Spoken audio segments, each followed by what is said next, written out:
Hello friends. स्वागत है आपका हमारे यूट्यूब चैनल आर के हिंदी कहानियों में। आज की कहानी है जी उठी हूँ मैं। रिया ने चहकते हुए मुझे बताया, मॉम नेहा आ रही है शनिवार को। सोचो mom, Neha, I am so excited. उसने मुझे कंधे से पकड़कर गोल गोल घुमा दिया। उसकी आंखों की चमक पर मैं निहाल हो गई। मैंने भी उत्साहित स्वर में कहा, अरे वाह, तुम तो बहुत एंजॉय करने वाली हो। हाँ मॉम, बहुत मज़ा आएगा। इस वीकेंड की तो बस मज़े ही मज़े। 2 दिन पढ़ाई से ब्रेक। मैं बस अपने बाकी दोस्तों को भी बता दूं। वो अपने फ़ोन पर व्यस्त हो गई और मैं चहकती हुई अपनी बेटी को निहारने में। रिया 23 साल की होने वाली है। वो बीकॉम की शिक्षा हासिल कर चुकी है।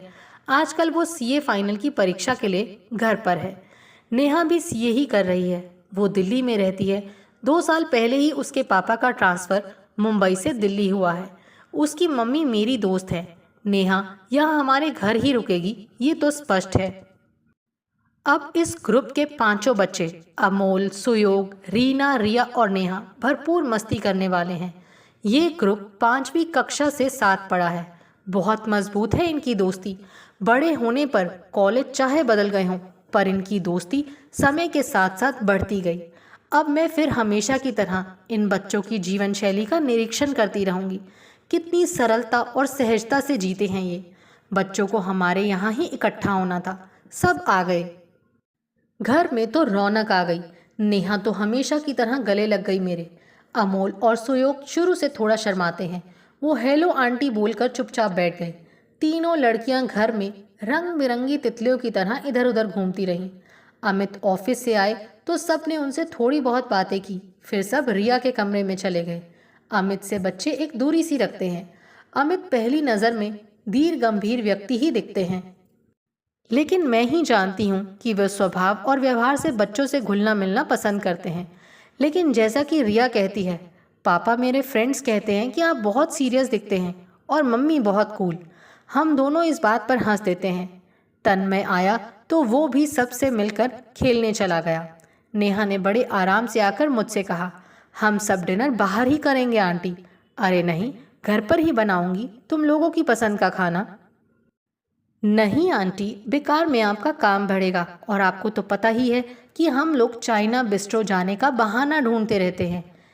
मैंने कहा ठीक है, जैसी तुम लोगों की मर्जी। डिनर के बाद सुयोग और अमोल तो अपने अपने घर चले गए थे। तीनों लड़कियां घर वापस आ गईं। रीना ने भी अपनी मम्मी को बता दिया था कि वो रात को हमारे घर पर ही रुकेगी। हमेशा किसी भी स्थिति में अपना बेड ना छोड़ने वाला तन्मय चुपचाप ड्राइंग रूम में रखे दीवान पर सोने के लिए चला गया। हम दोनों भी सोने के लिए अपने कमरे में चले गए। रात में 2 बजे मैंने कुछ आहट सुनी तो उठकर देखा, तीनों मैगी बनाकर खा रही थी। साथ ही साथ बहुत धीरे धीरे बातें भी चल रही थी। मैं जानती थी अभी तीनों लैपटॉप पर कोई मूवी देखेंगी, फिर तीनों की बातें रात भर चलेंगी। कौन सी बातें, इसका अंदाज़ा मैं लगा ही सकती हूँ। सुयोग और अमोल की गर्लफ्रेंड्स को लेकर उनके हंसी मजाक से मैं खूब परिचित हूँ। रिया मुझसे काफ़ी कुछ शेयर करती है। फिर तीनों सब परिचित लड़कों के किस्से कह सुनकर हंसते हंसते लोटपोट होती रहेंगी। मैं फिर लेट गई। 4 बजे मेरी आँख खुली। जाकर देखा रीना फ्रिज में रखा रात का खाना गर्म करके खा रही थी। मुझे देखकर मुस्कुराई और सबके लिए उसने कॉफ़ी चढ़ा दी। मैं पानी पीकर फिर जाकर लेट गई। मैंने सुबह उठकर अपने फ़ोन पर रिया का मैसेज पढ़ा, मॉम हम तीनों को मत उठाना, हम 5 बजे ही सोए हैं और मेड को मत भेजना, हम उठकर कमरा साफ कर देंगी। मैसेज पढ़कर मैं मुस्कुराई तो वहीं बैठे अमित ने मुस्कुराने का कारण पूछा। मैंने उन्हें लड़कियों की रात भर की हलचल बताते हुए कहा, ये लड़कियां मुझे बहुत अच्छी लगती हैं। ना कोई फिक्र ना कोई चिंता, पढ़ने के समय पढ़ाई और मस्ती के समय मस्ती। क्या लाइफ है इनकी, क्या उम्र है। ये दिन फिर कभी वापस नहीं आते। तुम क्या कर रही थी इस उम्र में, याद है? मैं कुछ समझी नहीं। तुम तो इन्हें गोद में खिला रही थी इस उम्र में। सही कह रहे हो। 20 वर्षीय तन्मय रिया की तरह मुझसे हर बात शेयर तो नहीं करता, लेकिन मुझे उसके बारे में काफ़ी कुछ पता रहता है। सालों से स्वाति से उसकी कुछ विशेष दोस्ती है। ये बात मुझे काफ़ी पहले पता चली थी तो मैंने उसे साफ साफ छेड़ते हुए पूछा था, स्वाति तुम्हारी गर्लफ्रेंड है क्या? हाँ मॉम। उसने भी साफ साफ जवाब दिया था और मैं उसका मुंह देखती रह गई थी। उसके बाद तो वो जब तक मुझे उसके किस्से सुनाता रहता और मैं भरपूर आनंद लेती हूँ उसकी उम्र के इन किस्सों का। अमित ने कई बार मुझसे कहा, प्रिया तुम हंसकर कैसे सुनती हो इसकी बातें। मैं तो अपनी माँ से ऐसी बातें करने की कभी सोच भी नहीं सकता था। मैं हंसकर कहती हूँ, माय डियर हस्बैंड, वो ज़माना और था, ये ज़माना और है। तुम तो बस इस ज़माने के बच्चों की बातों का जी भर कर आनंद लो और खुश रहो। मुझे याद है एक बार तन्मय का बेस्ट फ्रेंड आलोक आया। तन्मय के पेपर्स चल रहे थे, वो पढ़ रहा था। दोनों सिर जोड़कर धीरे धीरे कुछ बात कर रहे थे। मैं जैसे ही उनके कमरे में किसी काम से जाती, आलोक फौरन पढ़ाई की बात जोर जोर से करने लगता। जब तक मैं आसपास रहती सिर्फ पढ़ाई की ही बातें होती। मैं जैसे ही दूसरी तरफ जाती दोनों की आवाज़ धीमी हो जाती। मुझे बहुत हंसी आती। कितना बेवकूफ़ समझते हैं ये बच्चे बड़ों को। क्या मैं जानती नहीं, सिर जोड़े धीरे धीरे पढ़ाई की बातें तो हो नहीं रही होंगी।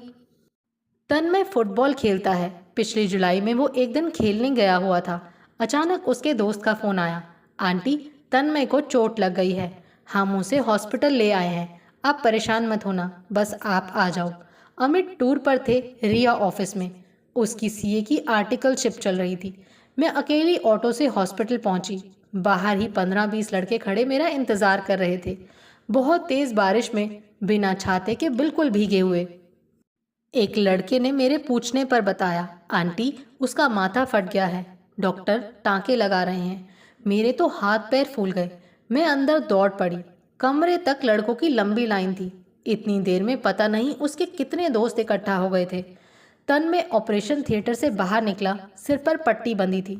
डॉक्टर साहब को मैं जानती थी। उन्होंने बताया 6 टाँके लगे हैं, 1 घंटे बाद घर ले जा सकते हो। तन्मय की चोट देखकर मेरा कलेजा तो मुंह को आ रहा था, पर वो मुस्कुराया, mom I am fine, don't worry. मैं तो कुछ बोल नहीं पाई। मेरी आंखें डबडबा गईं। फिर 5 मिनट के अंदर ही उसके दोस्तों का हंसी मजाक शुरू हो गया। पूरा माहौल देखते ही देखते बदल गया। मैं हैरान थी। अब वो लड़के तन्मय से विक्ट्री का डक साइन बनवा कर फेसबुक पर डालने के लिए उसकी फ़ोटो खींच रहे थे। तन्मय लेटा लेटा पोज दे रहा था। नर्स भी खड़ी हंस रही थी।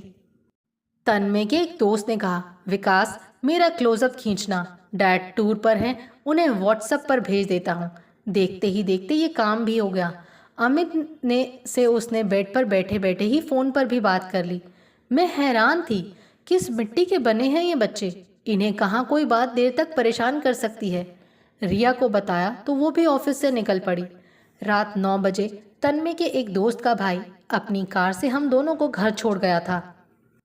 तन्मय तो पूरी तरह शांत था। चोट उसे लगी थी, पर वो मुझे हंसाने की कोशिश कर रहा था। तन्मय को डॉक्टर ने 3 हफ्ते का रेस्ट बताया था। अमित टूर से आ गए थे। 3 हफ्ते आने जाने वालों का सिलसिला चलता रहा। एक दिन उसने कहा, मॉम देखो, आपकी फ्रेंड्स और मेरे फ्रेंड्स की सोच में कितना फ़र्क है। मेरे फ्रेंड्स कहते हैं जल्दी ठीक हो जाओ यार, इतने दिन बिना खेले कैसे रहेगा। और आपकी हर फ्रेंड ये कहकर जाती है कि अब इसका खेलना बंद करो, बस बहुत चोट लगती है इसे। उन 3 हफ्तों में मैंने उसके और उसके दोस्तों के साथ जो समय बिताया, इस उम्र के स्वभाव और व्यवहार का जो जायज़ा लिया, मेरा मन खिल उठा। इन बच्चों की उम्र और अपनी उम्र की तुलना करती हूँ तो मन में एक कसक सी होती है। मन करता है कि काश कहीं से कैसे भी उस उम्र में पहुँच जाऊँ।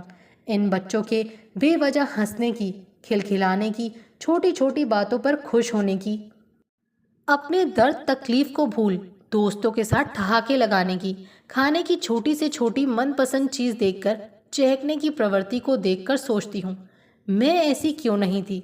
मेरी तो कभी हिम्मत नहीं हुई कि घर में किसी बात को नकार कर अपनी मर्जी बताऊं। जो मिलता रहा उसी में संतुष्ट रही हमेशा। ना कभी कोई जिद, ना कभी कोई मांग।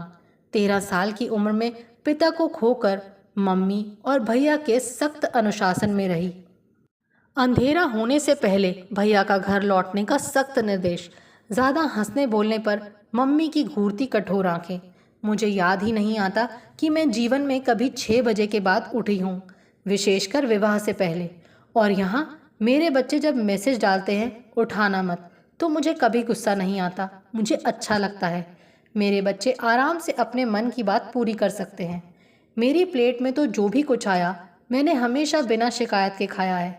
और जब मेरे बच्चे अपनी फरमाइश जाहिर करके मुझे नचाते हैं, मैं खुश होती हूँ। मेरी कोई सहेली जब अपने किसी युवा बच्चे की शिकायत करती है, जैसे देर से घर आने की, ज़्यादा टीवी देखने की, देर तक सोने की इत्यादि, तो मैं यही कहती हूँ, जीने दो उन्हें। कल घर गृहस्थी की जिम्मेदारी संभालनी है, जी लेने दो।